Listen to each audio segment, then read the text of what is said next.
ऐसे भी एक जगन्नाथ जी के भक्त हुए श्री माधवदास जी। माधवदास जी के भाव जब सुनते हैं, जब आनंद लेते हैं तो आनंद होता है। अभी उड़ीसा से ही आ रहे हैं, वहीं राउरकेला नामक एक स्थान है, वहां से कथा करके पधारे। श्री जगन्नाथ जी का भाव भी हृदय में रख के आए हैं। तो माधवदास जी जगन्नाथ जी के परम भक्त थे। माधवदास जी को एक बार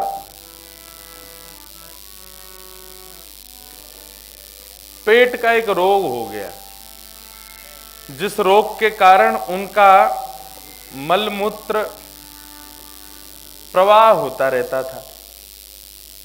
कथा तो बहुत लंबी है उनके पूरे जीवन चरित्र की, परंतु वे जब जगन्नाथ जी आकर के रहने लगे, नित्य जगन्नाथ जी का दर्शन करने लगे, सुबह दोपहर शाम जगन्नाथ जी का ही भाव रखते थे, तब उनको ठाकुर जी ने एक ऐसा एक कष्ट जैसा दिया।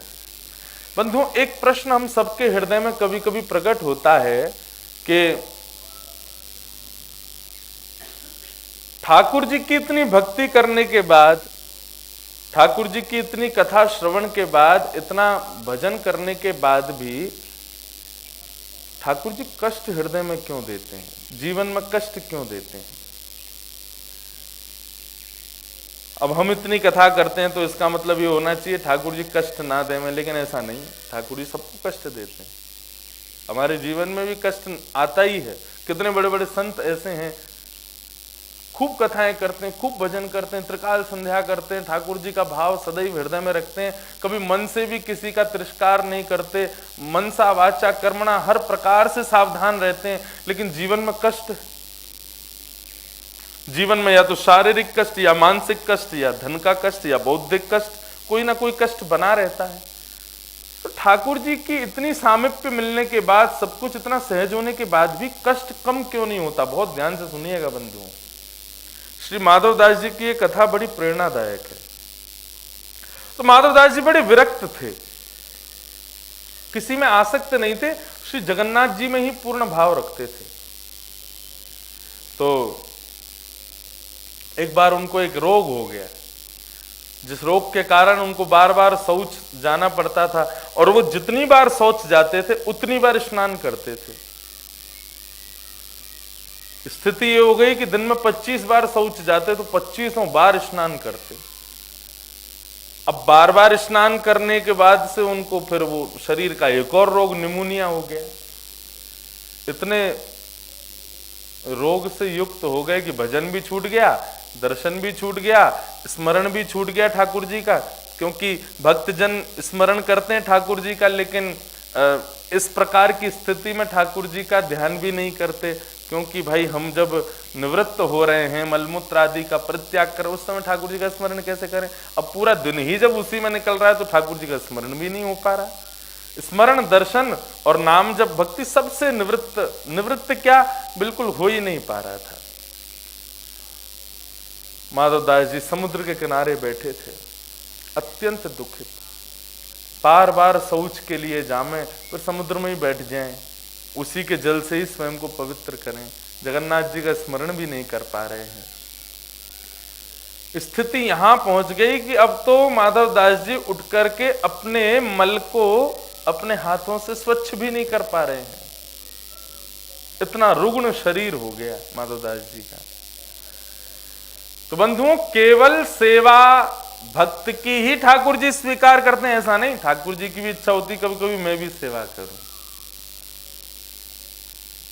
आज उन माधवदास जी की सेवा के लिए ठाकुर जी आगे आ गए, और जब माधवदास जी पड़े थे तो श्री जगन्नाथ जी स्वयं आए और स्वयं आकर के अपनी अंजलि में समुद्र के जल को लामें और माधवदास जी पर डाल दें, फिर जल लामें, फिर माधवदास जी को डाल दें। लेकिन मल इतना तीव्र था कि वो जल से नहीं जा रहा था, जब तक रिगड़ेंगे नहीं तब तक नहीं जाना था। तो श्री जगन्नाथ जी ने अपने हाथ से उसको साफ करना प्रारंभ किया।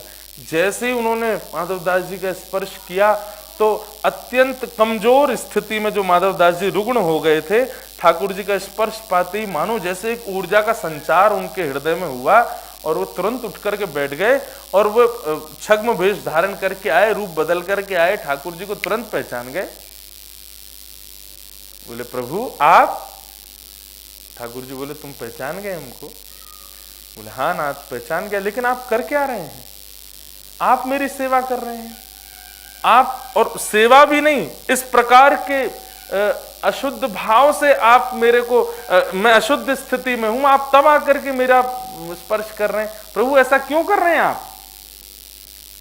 जगन्नाथ जी बोले केवल तुम कोई सेवा का अधिकार है क्या? हमको नहीं है क्या? हम भी तो कर सकते हैं, हमको भी अच्छा लगता है भक्तों के पास जाना, थोड़ा उनकी सेवा करना, उनका भाव रखना, उनका ख्याल रखना, हमको भी अच्छा लगता है। माधवदास जी कुछ नहीं बोले, जगन्नाथ जी को रोक दिया। बोले प्रभु बस आपका प्रेम मिल गया, मुझे और कुछ नहीं चाहिए। तो चर्चा होने लगी, चर्चा करते करते माधवदास जी शांत हो गए। जगन्नाथ जी बोले क्या हुआ, आप शांत क्यों हो गए, क्या बात है? माधवदास जी बोले प्रभु एक बात बताओ, आपको मंदिर से यहां आना स्वीकार है, रूप बदलना स्वीकार है, मेरे मलमूत्र आदि को स्वच्छ करना स्वीकार है, मुझे पवित्र करना स्वीकार है, लेकिन मेरे को रोग को दूर करना स्वीकार नहीं है। आप नाथ हो, जगन्नाथ हो, आप चाहो तो भीतर बैठे बैठे विचार कर लो कि माधवदास स्वस्थ हो जाए, तो मैं स्वस्थ हो जाऊंगा। आप मुझे स्वस्थ क्यों नहीं कर रहे हो? मैं अभी तक अशुद्ध अवस्था में हूं, अभी तक पीड़ा में हूं, मेरी पीड़ा की निवृत्ति क्यों नहीं कर रहे हो? जगन्नाथ जी मुस्कुराते हैं और कहते हैं कि माधवदास, पीड़ा, संकट, ये सब हमारे कर्म के अनुसार हमें प्राप्त होते हैं। ये हमारा सबका प्रारब्ध है, वो हमारे जीवन में आएगा ही आएगा। लेकिन तुम सोचो कि मैं भक्ति करता हूं, मैं भक्त हूं और मेरे जीवन में संकट ना आवे, और मैं भी एक प्रकार को तुम्हारा मोह लेकर के तुम्हारे कष्टों को यदि दूर कर दूं, तो वो बचे हुए आपके जीवन के कर्म के कष्ट तो रह जाएंगे ना। उनको भोगने के लिए तुमको फिर जन्म लेना पड़ेगा, तुमको फिर से दुनिया में आना पड़ेगा। और इस बार चलो ठीक है, सहजता से मैंने पार कर दिया, लेकिन अगली बार जरूरी थोड़ी मैं हर बार आऊंगा। इसलिए जब मेरी प्रीति किसी से बहुत ज्यादा होती है तो मैं सोचता हूं उसके जन्म जन्मांतरों के किए गए दूषित कर्मों को मैं एक ही जन्म में उससे भुगवा लूं, एक ही जन्म में उसको इतना कष्ट दूं कि वो सबसे निवृत्त हो जाए, उसको फिर दोबारा पृथ्वी में आना ना पड़े। हे माधवदास, जितना हो सके इस कष्ट को स्वीकार करके अब निवृत्त हो जाओ, क्योंकि यदि तुमने मेरी भक्ति करके और मेरा भाव स्वीकार करके या किसी प्रकार से इनसे बचने की कोशिश की और मान लो तुम बच भी गए, तो इस जन्म नहीं तो अगले जन्म आना पड़ेगा। बंधु बहुत सावधानी से सुनना, जीवन में आए कष्ट चाहे तन के हों, चाहे मन के हों, चाहे धन के हों, ठीक है, हम मानव हैं, हमको लगे रहना चाहिए कि उस कष्ट से हमारी निवृत्ति हो। परंतु ठाकुर जी से कभी मत कहना कि ये कष्ट क्यों देते हो। एक प्रकार से एक साइड उसका पॉजिटिव भी रखो कि हाँ, हम निवृत्ति तो हो रहे हैं, ठीक है, मैंने इस जन्म में कुछ नहीं किया, लेकिन पूर्व जन्म की कौन जानता है, और पहले मेरा एक ही जन्म हुआ वैसा भी तो नहीं है, ना जाने कितने जन्म मेरे हुए होंगे, उनमें मैंने क्या क्या किया होगा, सब मुझे भोग रहा हूं मैं। और यदि एक के बाद एक, एक के बाद एक, एक के बाद एक ठाकुर जी कुछ ना कुछ डाउनफॉल्स देते जा रहे हैं ना, तो फिर ये रिदम समझ लेना कि इस जन्म में आपके जो है आपको वीजा मिलने वाला है वैकुंठ का। ठाकुर जी यही संसार में सब खत्म करवा देने हैं। इसलिए कष्ट को ठाकुर जी के द्वारा प्रदान की गई निवृत्ति जानो, मुक्ति जानो। शरीर में फोड़ा अगर हो जाए और वैद्य कहे कि भाई लाओ इसको दबा करके मैं निकाल दूं, आप कहो नहीं मेरे शरीर का फोड़ा है, मैं नहीं दूंगा, तो आज एक है, कल 2 होंगे, 2 से 4 होंगे, 4 से 5 होंगे, 5 से 10 हो जाएंगे। इसलिए भलाई किसमें, एक बार हो तो एक बार में ही निकलवा दो। तो ठाकुर जी ने ये जीवन अगर हमारा ले लिया कि भाई चल तेरे सारे फोड़े फोड़ूं, आज जितने तेने पिछले कर्म किए सबको निकाल दूं इसी बार, तो निवृत्त हो जाओ, ठीक है ठाकुर जी ले सब निकाल दो, रखना नहीं। स्वामी विवेकानंद तो कहते हैं कि यदि जीवन में एक दिन भी बिना कष्ट के गुजर रहा है ना, चिंता करो कहीं ठाकुर जी अगला जन्म तो नहीं देने वाले, हमको कष्ट क्यों नहीं दिया, आज कोई चिंता क्यों नहीं हुई मुझको, आज मेरे जीवन में सब सहज कैसे निकल गया। श्री माधवदास जी की कथा से ये प्राप्त हुआ। माधवदास जी बड़े विरक्त थे, तो ये तो एक भाव मैंने बताया। दूसरा भाव माधवदास जी का बड़ा सुंदर है। माधवदास जी इतने बड़े भक्त थे कि पूरे जगन्नाथपुरी में वो जहां से निकलते थे सब लोग उनका गुणगान गाते थे, सब लोग उनको प्रणाम करते थे, बोले जय हो, श्री माधवदास जी को प्रणाम करते थे। माधवदास जी को ये चीज बड़ी दुखी लगती थी। भक्त को कभी भी सम्मान सुनने की इच्छा नहीं होनी चाहिए। भक्त को अपना ज्यादा मेरा यश हो जाए, ज्यादा मेरे बारे में लोग कहें, ऐसी भावना नहीं होनी चाहिए। एक प्रकार से मैं आपको स्पष्ट रूप से कह दूं कि ठाकुर जी जब किसी से दूरी बनाते हैं ना, तो उससे दूरी बनाने के लिए उसको अति सम्मान दिलवा देते हैं। ले पड़ो रहे यही सम्मान में, मैं दूर जाऊं। ठाकुर जी को कोई तो बहाना चाहिए। जैसे कि शादी ब्याह में हमको किसी और कार्य में जाना है और बहुत सारे मेहमान आ गए, तो फिर हम उनको किसी ना किसी कार्य में व्यस्त कर देते हैं, या किसी और को कहते हैं आप थोड़ा इसके पास बैठो मैं आता हूं। ऐसे ही ठाकुर जी सम्मान रूपी मेहमान को हमारे पास भेज देते हैं, खुद चले जाते हैं। इसलिए भक्त को सम्मान की इच्छा ज्यादा नहीं होनी चाहिए। लेकिन माधवदास जी का इतना सम्मान होता था, माधवदास जी बड़े दुखी हो गए इस बात से। देखो ये सब श्रोता हैं कथा के, ये श्रोता बड़ी बड़ी कथाओं में कहां आते हैं, ये यहीं आए हैं। तो श्री माधवदास जी ने विचार किया क्या करूं, सबसे दूर हो जाऊं थोड़ा, इतना सम्मान क्यों दे रहे हैं ठाकुर जी। तो श्री माधवदास जी ने जहां वो नियमित रूप से प्रसाद पाने जाते थे, वहां के लोग रोज नया नया श्रृंगार करके पूरे घर को सजाते, रोज बंगले बनाते, रोज नई नई तरीके से माधवदास जी का स्वागत करते। माधवदास जी बोले कि अब क्या करूं, इतना सम्मान मुझसे पच नहीं रहा है, मुझे लग रहा है ठाकुर जी मुझे दूर कर रहे हैं। तो माधवदास जी ने अपना स्थान बदल दिया। बोले कल से मैं यहां प्रसाद पाने नहीं आऊंगा, कहीं और जाऊंगा। तो माधवदास जी ने एक घर खोजा, और वो घर कैसा था, बोले गलियों में घूम रहे थे जगन्नाथपुरी में, तभी एक गली में पहुंचे तो वहां एक बूढ़ी माता, बड़ी चिड़ोकली मैया और बड़ी तेज तर्रार मैया, कभी पड़ोसियों को मारे, कभी किसी को गाली देवे, कभी किसी से उल्टा सीधा बोल दे, और पूरा मोहल्ला उससे डरता था। क्यों? वो सबको सुनाती थी। माधवदास जी बोले ये घर बढ़िया है, कल से यहीं भोजन पाने आएंगे। एक दिन पहुंच गए माधवदास जी। मैया बोली अरे आप तो माधवदास जी हो? बोले हाँ हाँ मैया वही हूँ।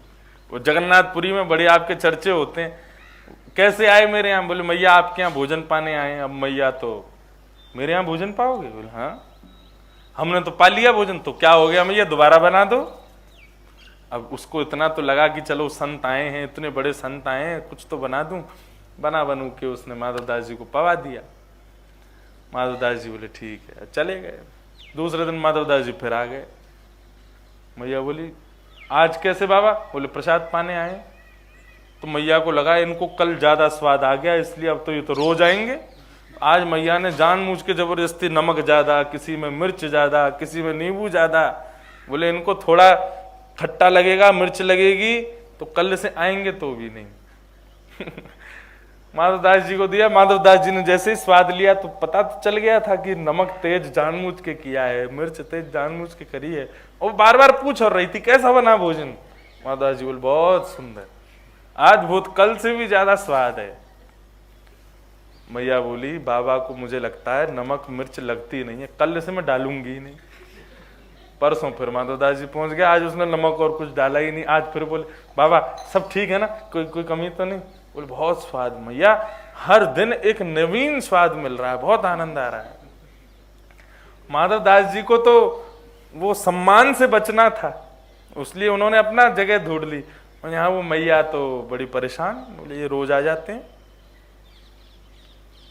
आज वो इतनी चिढ़ के बैठी थी, बोले आज आंधया बाबा है, मैंने कहा कि हो या को काय को रोज आ जाए। जैसे ही माधवदास जी आए तो मैया से बोले, मैया भिक्षा कराओ। बोले, बाबा जरूरी थोड़ी है अन्न की भिक्षा रोज चले। बोले, नहीं कुछ भी चलती है भिक्षा तो उस समय वो मैया पोंछा लगा रही थी तो चिड़ में आई, बोले ले, तो फिर ये ले भिक्षा। वो पोंछा ही उठा के माधवदास जी पे फेंक दिया। माधवदास जी बोले कि भिक्षा तो स्वीकार है, चाहे किसी भी रूप में मिले।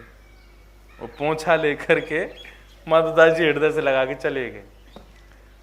अब माधवदास जी का नित्य भाव था कि जो भी पाते थे नेत्र बंद करके पहले श्री जगन्नाथ जी को पवाते थे। जो भी भिक्षा मिलती थी पहले जगन्नाथ जी को निवेदित करते थे, फिर स्वयं लेते थे। अब आज तो पोंछा मिला है, वो कैसे दें जगन्नाथ जी को। लेकिन विरक्ति और ठाकुर जी के सखा जो होते हैं ना, वो संशय में कभी नहीं पड़ते। उनकी बुद्धि वैकुंठ होती है, उसमें कुंठा नहीं होती। वैकुंठ का मतलब ये नहीं कि आप कहीं वैकुंठ में जाओ, ठीक है वो भी है, लेकिन वैकुंठ का मतलब ये भी है कि आपकी बुद्धि में किसी भी प्रकार का कोई संशय नहीं है, कोई कुंठा नहीं है, कोई उलझन नहीं है।